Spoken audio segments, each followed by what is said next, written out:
Story 1. Once upon a time, there was a boy who had a pet fish named Tommy.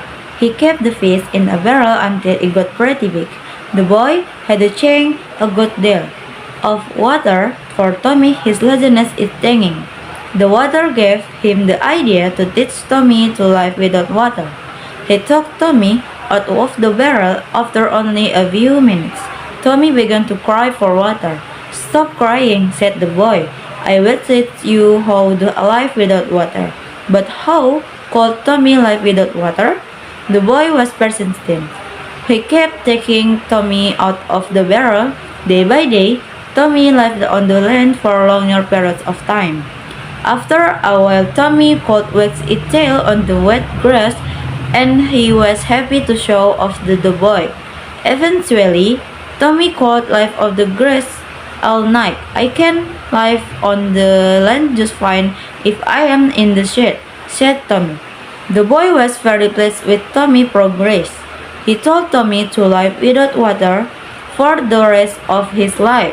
He promised to bring Tommy everywhere if he learned to stay under the sun. Tommy now lived without water. He could walk down the dusty road under the hot sun. He followed the boy around like a dog with its owner.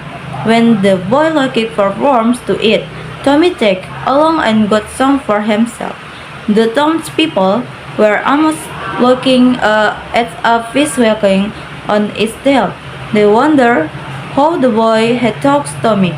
"That's a long story," and swear the boy shoes were rolling in money offered to buy Tommy. But the boy never went to sell Tommy. The story of how the boy lost Tommy is set and unusual at the same time on Tommy's birthday. The boy took Tommy to town. He had warned Tommy about the town outbreak the world crossed because there were a talk of holes in the brick while they working on the brick. The boy forgot about Tommy, who was digging along behind him. He was looked back to warn Tommy about the holes, but it was too late. Tommy was nowhere to be seen. The boy braced himself to look through the holes from one of the holes. He saw Tommy floating on the water. Tommy had fallen through the hole into the river and drowned. Story 2. A long time ago, the earth was always dark and sunny. At the same time, there was neither day nor night. Kachina, the most powerful, was behind all this. Kachina had kidnapped the moon and the sun and locked them in a box. The sun was very sad. The sun kept thinking the worst would happen if nobody saw them. The moon, on the other hand, was very calm. The moon asked the sun if there was any way for them to escape. Somewhere, two best friends, Coyote and Eagle, were wandering in the desert.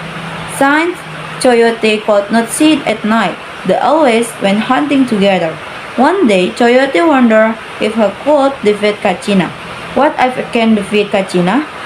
Coyote asked Eagle suddenly. Eagle did not believe what his joke heard.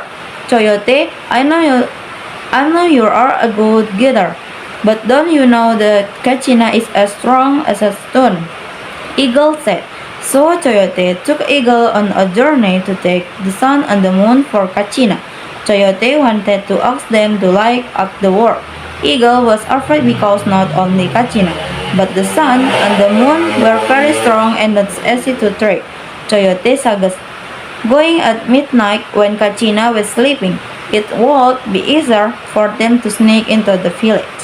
The plan was to steal the box, head to the house, and open the box there. Coyote made it clear to Eagle that they could not open the box before they arrived at the hills. They also need to close their eyes when opening it.